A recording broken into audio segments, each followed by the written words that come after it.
Bulawaye, Tavwa, we love Today FM. Today FM rocks. Bulaminaka, I'm Linda Form, a student Suva. I love listening to Today FM because they play latest music and they rock. Hi, my name is Osinate. I'm from Ba. I love listening to Today FM. Today FM rocks. Bula, I'm a curator from Nandi. We love listening to Today FM. Here in Nandi, it rocks. Hi, I'm Shania. I'm from Lotoka and I love Today FM and it rocks. Today's hit music on Today FM. Yandawinaka, Fiji, in this bulletin, numbers increase in old people's homes. Women being given more voice. And squatter water requests need to be followed, says Minister. From the studios of FBC Suva, Edwin Nunn. With the older population increasing, more elderly persons are being put into care homes by their families due to the modern age.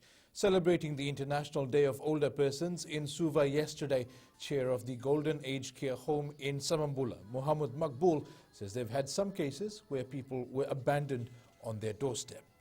So sad and unfortunate that some people have been left at the doorstep of the Golden Age home and disappeared, and then ultimately we have to take care of them. A lot of people are not wanting to look after the elderly, and they feel that they are a menace to them or a problem to them. They have a small family, easy to look after, don't have to worry about the elderly, but they forget one thing, that tomorrow when they get old, what happens to them? Their children will be thinking on the same line. The Rural Women Leaders Media Network is helping Fijian women amplify their voice and push for their inclusion in decision-making spaces. Women leaders and conveners of the Central and Western Division are spearheading a 3-day workshop in Suva to discuss and address women's issues, including those with disabilities. Women leaders say most are struggling to be part of the decision-making process in their communities. When we see women in our society, they can take part in decision-making spaces. In small communities in our rural areas, no. And that's something that we empower these women with. We try to empower them to take part in decision-making spaces. One thing is trying to get this policy, yes. Another thing is getting these women out of the shell, because that's big. Because savings are breast for so long, we need a continuous empowerment to have this realized. Squatters should get approval from landowners before their water meters are connected to the Water Authority's main pipes. When asked by FBC News on the connection of water meters in squatter settlements, Infrastructure Minister Chone Usamate says they will only connect water meters if the green light is given by landowners. Usamate says enforcement officers are also visiting squatter settlements to ensure that no water meter is connected illegally. He's also urged residents to make use of the government's subsidized water programs and not to connect meters illegally. I know that in some places where you have squatter settlements, sometimes you need to get the consent of the landowner in terms of water, in terms of electricity also. But Water Authority looks very critically at this issue of illegal connections. The Fiji Cancer Society has confirmed that they currently have 3 registered breast cancer cases in men. Society media officer Grace Tukavasinga says this year, Pinktober will be unique as they'll involve men in discussions. Tuvakasinga says in this month they'll carry out awareness programs in different communities on types of cancers affecting men and women. She adds the funds will be collected from this month-long awareness campaign will be used for cancer patients and their traveling expenses. What we're trying to do is when we go out for awareness talks, we include the men breast and the signs and symptoms of men breast cancer. And that's how we relate the message to all the men out there. The involvement of enforcement officers in controlling all incoming and outgoing ozone-depleting substances at the main ports of entry is instrumental. The statement was made by Permanent Secretary for Environment Joshua Wycliffe while opening a 2-day training on ODS for enforcement agencies in Nandi. Wycliffe says the training is vital in order to better execute duties bestowed upon them. If you want to enforce, you need power. And power does not come from vacuum. Power is given to you. It's delegated to you through the law, through the legislation. And the only way that you're going to get that power and knowledge is by learning and having training. Sugarcane farmers will now be able to access their FNPF housing assistance through the Sugarcane Growers Fund. This comes as the Sugarcane Growers Fund has been recognized by the Fiji National Provident Fund as an approved lender.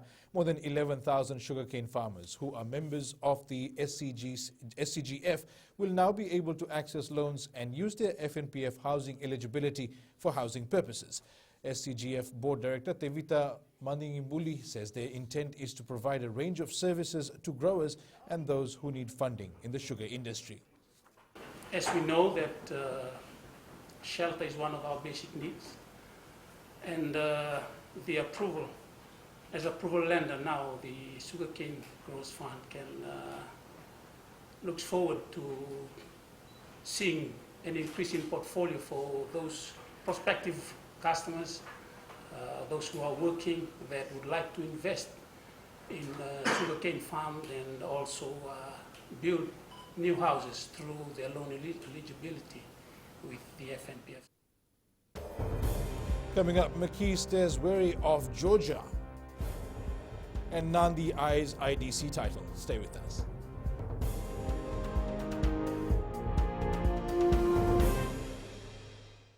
Bula na lang ko siya ba? Dotali taga buwan rongo sirma ko na redo Fiji na kasi. Bula ya Veronica melo toka.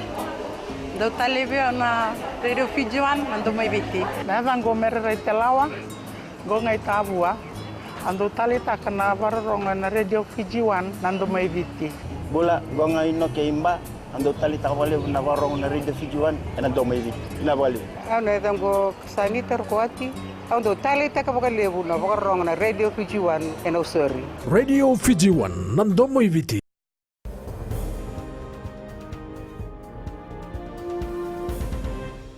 Welcome back. Fiji Airways Flying Fijians coach John McKee has managed to select a full-strength side to face Georgia as they chase their first win in the Rugby World Cup in Japan. Flankers Pedeli Yato and Semi Kunatani have been declared fit and will run full speed into this crucial match on Thursday. Fiji's hard-hitting and fast backline combination that impressed against Australia re-emerges with Frank Lomani and Ben Volavola in the halves. Semi Randrandra and Joshua Tuisova are on the wings and Levani Mbotia and Waiseane Adalevu in the centres. Fiji plays Georgia at 5:15 p.m. on Thursday. Meanwhile, head coach John McKee is wary of the Georgians after their dominant performance against Uruguay on Sunday. McKee says executing their set pieces will be paramount for the Flying Fijians when they play a forwards-oriented side like Georgia. Fiji can't do anything about their last two games now, and they have to move forward. But first, they have to be clinical against Georgia as the race is on for an automatic qualification for the 2023 World Cup. The All Blacks match against Canada is seen as a chance to better the attacking combination of Richie Muanga and Beauden Barrett. They've already shown glimpses against South Africa and now go into the team's second match at the Rugby World Cup. On to other sports. With the first outing for the Fiji Bulikula team ending in their favour, the Fiji Women's Rugby League have another mission to complete. It's going to be a very tough competition, very tough competition. They are the world's number one. I'm actually based in Australia, so there's a few of us that have come across, and we've looked at the team list. There's a few of the girls that we've played together back overseas. We bring, there's a level of depth and experience and skill they'll bring it across. But, we've got 2 weeks to prepare, we've got 2 weeks to bond, we've got 2 weeks to get trained up. The Bati match against the Australian Prime Minister's 13 will be held at the ANZ Stadium in Suva next Friday. Nandi Football Association President Javed Ahmed says he's hopeful for the 5 Nandi football players who are part of the Fiji Under-23 football team to return to the Nandi team without injuries. The 5 are Tito Vondowanga, Patrick Joseph, Jeshol Kumar, Penny Tuilungulangula and Afraz Ali. Ahmed says the 5 will not get a lot of rest to play for the Jacks Nandi team in the 2019 Courts Inter-District Championship. So we're not sure what shape they will come back in, and we must hope they will beat New Zealand, and they will play the final on Saturday. But if they don't, then they will still be playing the third, fourth on Saturday. So we won't get the players back until Monday, and all those 5 players are our first 11 players. And then Tuesday we're basically playing Suva in the first match. So it's difficult because these players will come back. We don't know what shape or form they'll be back in.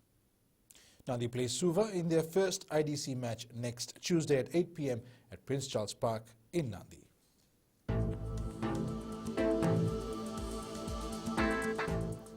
Cloudy conditions and afternoon showers are forecast for the Fiji group for the whole of today.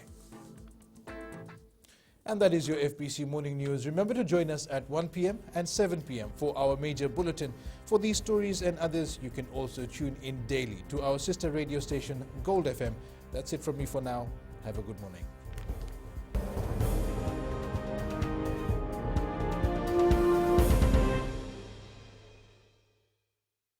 Hi, I'm Shamiza. And I'm Salma. We're from Nandi and we love Mirchi FM because it's hot. My name is Rajnita Lata and I'm from Vatulaloba. और हम सब मिर्ची FM सुनता है because it's hot. Hi, my name is Vinita. I'm from Lambasa. I love listening to Mirchi FM. It's number one. हमारा नाम सागर रेड्डी है. हम लोग स्कूल में, हम लोग घर में और कहीं भी रहता हम लोग कल मिर्ची एफएम सुनता. गोल्ड टाउन तावा में मिर्ची एफएम दागो मामा. Mirchi FM. It's hot.